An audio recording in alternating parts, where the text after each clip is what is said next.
Good evening to you all. Namaskar. The October 16 to 22nd Party Congress, I would like to see this as a measure for internal balancing and external balancing.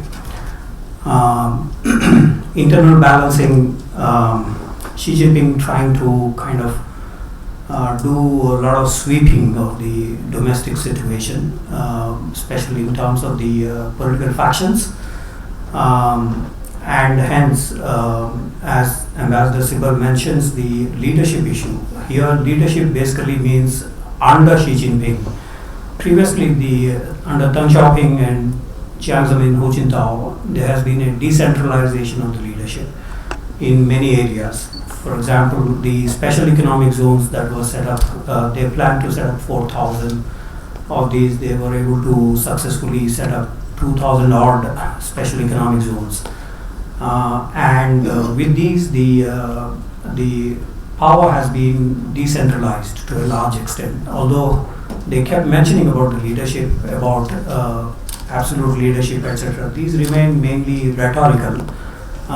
In terms of concrete postures, specifically under Jiang Zemin, between 1989 and 2002, when he ruled,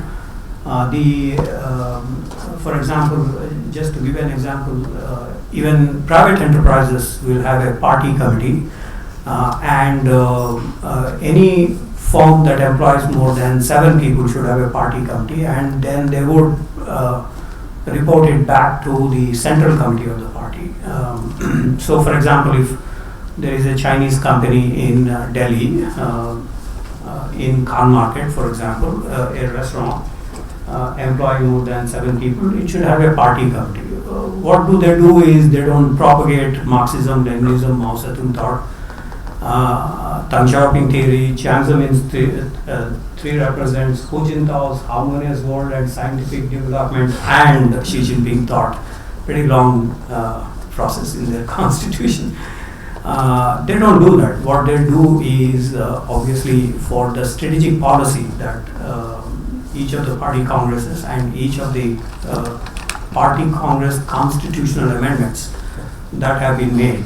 For example, in the current constitution of the party, every party congress has some amendment. Please do not confuse the party constitution with that of the state constitution. They had 4 state constitutions, PRC constitutions. Those are different from that of the party constitution. Every 5 years, the party constitution is amended in one form or the other, and in this party congress, 2 specific things are mentioned. One is the core of the leadership of Xi Jinping, and Xi Jinping thought these have to be abided by. So this is specifically put up into the constitution. In other words, even if you are jokingly cracking something on Xi Jinping on the roads, you can be picked up and bumped off, as it has happened to many people within China on that front. So that is the power, and that is what the leadership actually meant. Leadership under Xi Jinping. It's not about the other factions, Communist Youth League, or even ELA as a faction, People's Liberation Army, or that of other factions that keep popping up in China time to time. So the leadership here is the unified leadership. Again, unified leadership is Xi Jinping's faction's leadership. That is what the specific connotation of leadership means here. And Xi Jinping was able to push through, and we saw that with Hu Jintao's the effort to evacuate him from the conference room, and also yesterday Hu Haifeng, his son, was removed from one of the Zhejiang provincial level position. So that indicates the not just Communist Youth League, but those who are involved with the Communist Youth League, like Hu Jintao, the leader of that faction before, when he was the General Secretary, and not giving any positions to Li Keqiang, Wang Yang, and Hu Junhua. Hu Junhua, of course, scrapes through with the Central Committee membership, but not the Politburo or Politburo Standing Committee memberships. We hardly find any of those. Although Communist Youth League is supposed to have about 18% of the 96 million cadres support base, according to a rough estimate. So that indicates that there is actually the leadership concentration issue has become the problem since the reform program has been initiated. But we can also say that even during Mao Zedong time, the leadership has been splintered. If you look at the Cao Kang Rao Sushi or Chang Kotao incident, or Pangdahuai Mao Lushan conference, or any other, or during Cultural Revolution with Liu Shaoqi, Deng Xiaoping, the problems that Mao had with all of them. So to treat the Communist Party monolithic is problematic, but here what Xi Jinping is trying to do is kind of centralize the leadership. So that is what the internal balancing is also about, to sweep the whole place with, for example, Li Keqiang had a difference of opinion with Xi Jinping on the street hawker economy.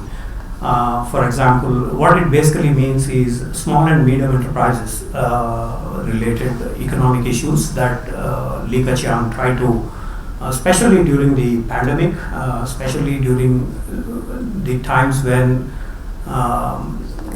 there was distress within the society in these economic formations. So that has also led to a kind of decentralization in terms of the views.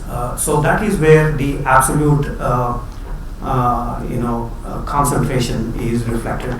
So internal balancing is through this unified, so-called unified leadership. It is through various other measures within. So the first thing that Xi Jinping does is to take the entire Politburo Standing Committee to Yan'an in North Shanxi province.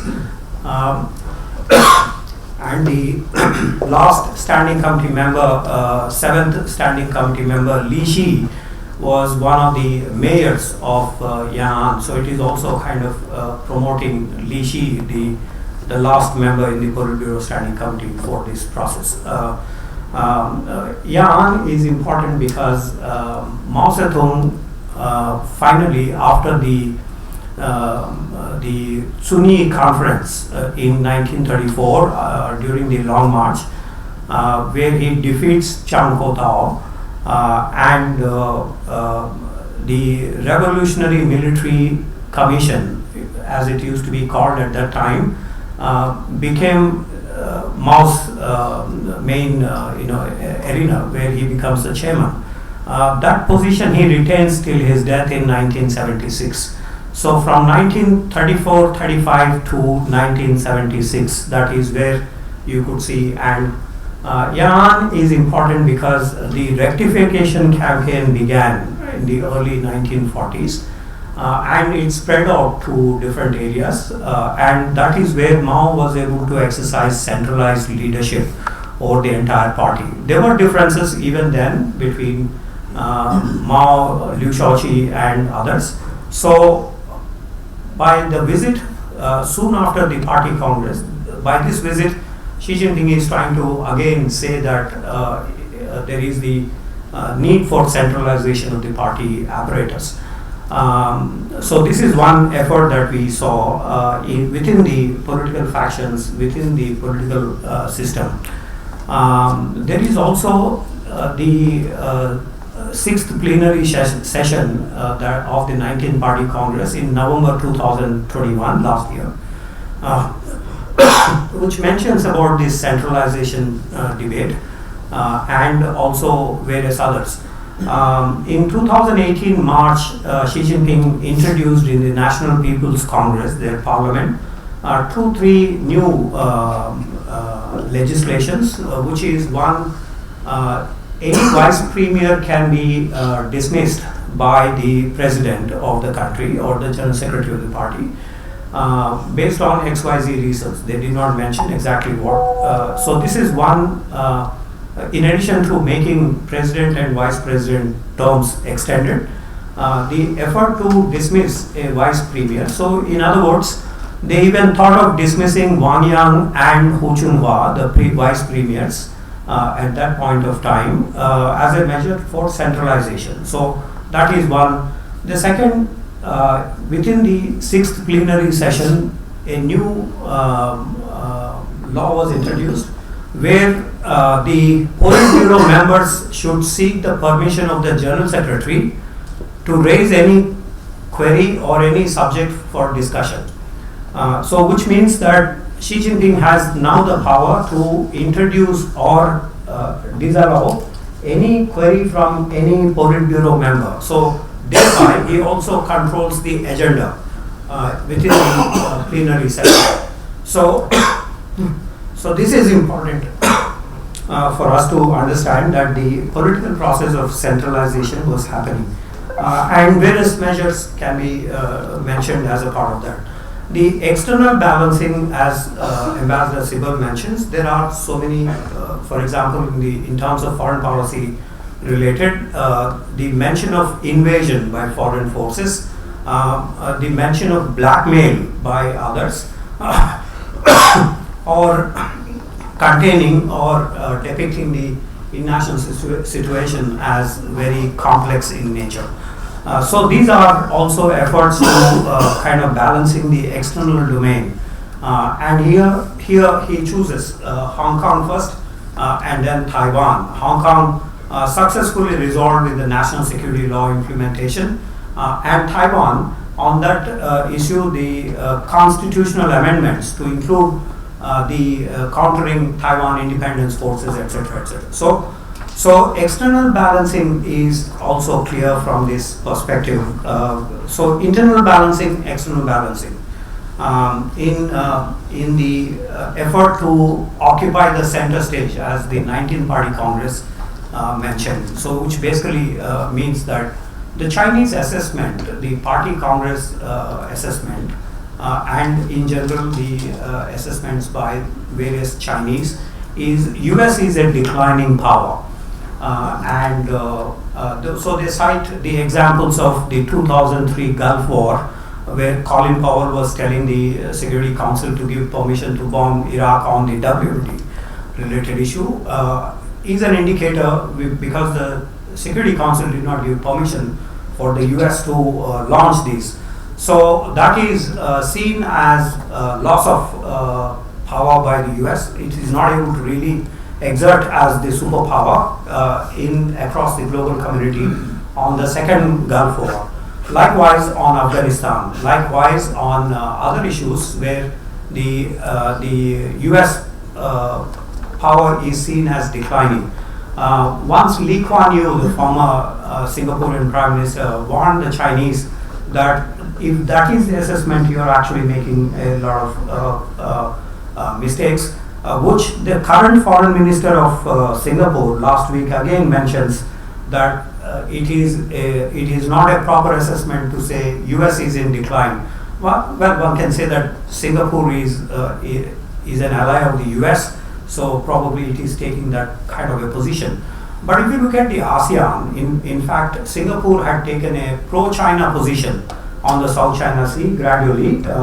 Out of 10 countries, in fact, 9 countries are towards the Chinese in terms of the South China Sea related disputes. It's just about Vietnam, which has a negative position on Chinese related on the South China Sea. So, if the overall Chinese position is US is in decline, so they see strategic opportunities to fill up that vacuum, and that is where the whole thrust of Xi Jinping's external balancing is also to be seen. So that has to be refurbished with own self-help measures that China is undertaking, specifically in the light of the Trump administration tariff wars, which are still continuing. But most important, also the ban on semiconductor chips that were announced a month ago by the Biden administration. So the external balancing is also should be seen from that perspective. And now also comes the Ukrainian war, the no limits partnership with Russia, or other related matters, which the Chinese do see as an opportunity in the current context. So the 2035 targets Ambassador Sibal mentioned is a self-help measure here. When you club that with the 14 5-year plan items, there are some 11 items in the 14 5-year plan which began last year being implemented. That includes China becoming superpower in trade, in renminbi internationalization, in digitalization, in high-tech manufacturing, in culture, sports. There are 11 items of these, and they would like to be the superpower in this, or leader or predominant player in this. So that is the self-help measure that we see, and as a part of the dual circulation strategy and the increasing domestic consumption, so that is where China intends to do the internal balancing with that of the external balancing in the global domains. So why does then BRI is in a subsumed position, Belt and Road? As you know, the both Chinese problems with the BRI. The third summit meeting was an online meeting, and it was attended by just about 25 foreign ministers. Lavrov was also there, but Lavrov did not make a statement in that third BRI meeting. His speech was read out by somebody else, which means that even the Russians have some problem with the BRI these days, Belt and Road Initiative projects. In addition, of course, the BRI also had, as the Act Asia report had suggested, 16, 17 countries falling into debt, and thank you. There is also the external opposition, like the Build Back Better World, the North-South Transport Corridor by the Russians, Iranians, Indians.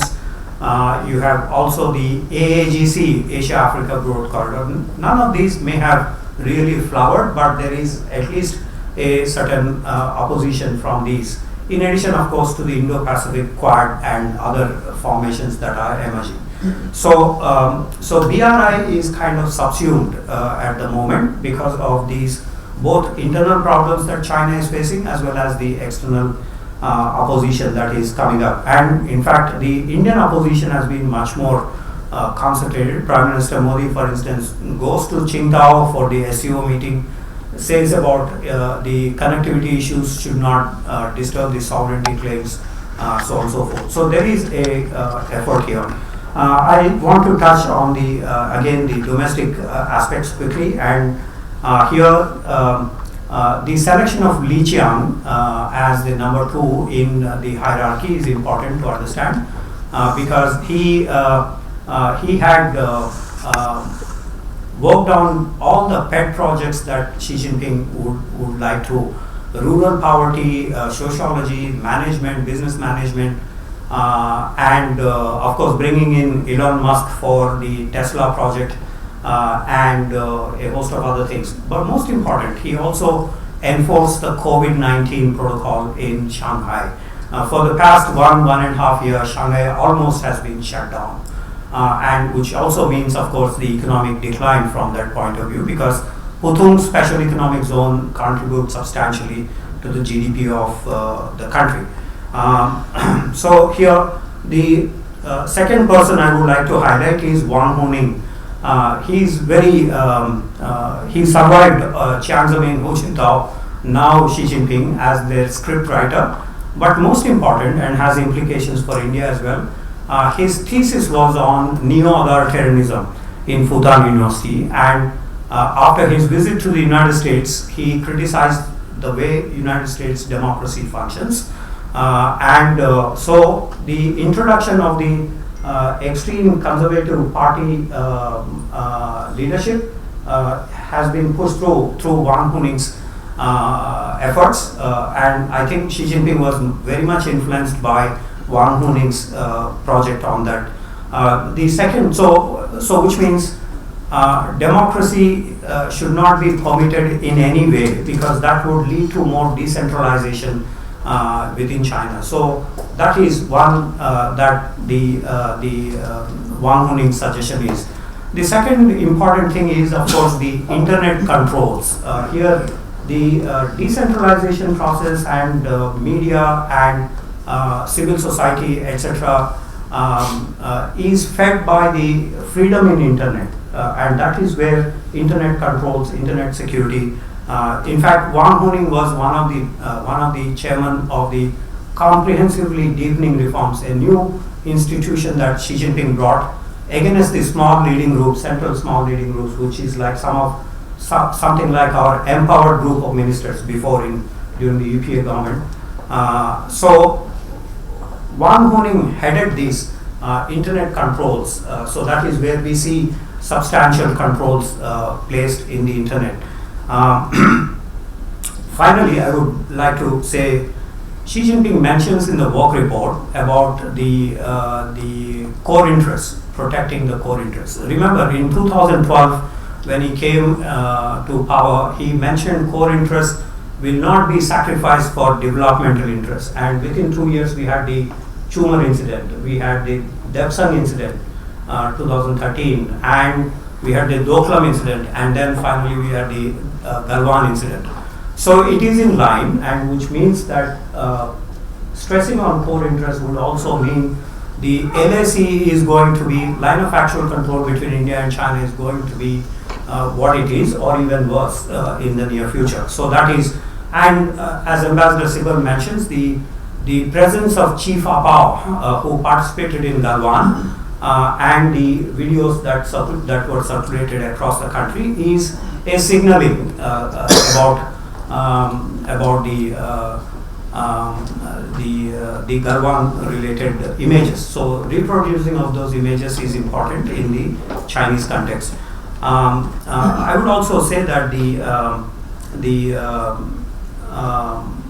S&T innovation, as Ambassador Sibal mentioned, this is mainly in terms of the internal balancing against the US in the light of the semiconductor industry chips ban, so on. But it also will have an indirect impact on India in the coming years as we keep chasing chips from all across, from TSMC, from Belgium, from other areas. This is an area also we need to be aware of, that the competition is going to come up even in the chip industry in the longer term, as the work report mentions on S&T innovation. Finally, on COVID-19, because that has been mentioned in the work report, and the dynamic zero COVID policy would mean continuing border controls, which then also means all those 30,000 Indian students who are studying in China. For the past 2.5 years, they were not able to go back to Tianjin and Guangzhou for their medical sciences. It means even though there is some relaxation for a few hundred Indian students after 1 year's visit, this is an area I think we are going to see problem because the medical sciences have to be actually done through laboratory physical presence rather than through online classes and so on. Also, finally, I would say Wang Yi's inclusion in the Politburo and He Weidong, General He Weidong, because He Weidong served in Western Theater Command when the Doklam incident happened, and also was instrumental partly in the preparatory work for the Galwan incident. So, as the second vice chairman of the Central Military Commission, General He Weidong's presence there suggests we are going to have company for over a long period of time. Thank you for your attention.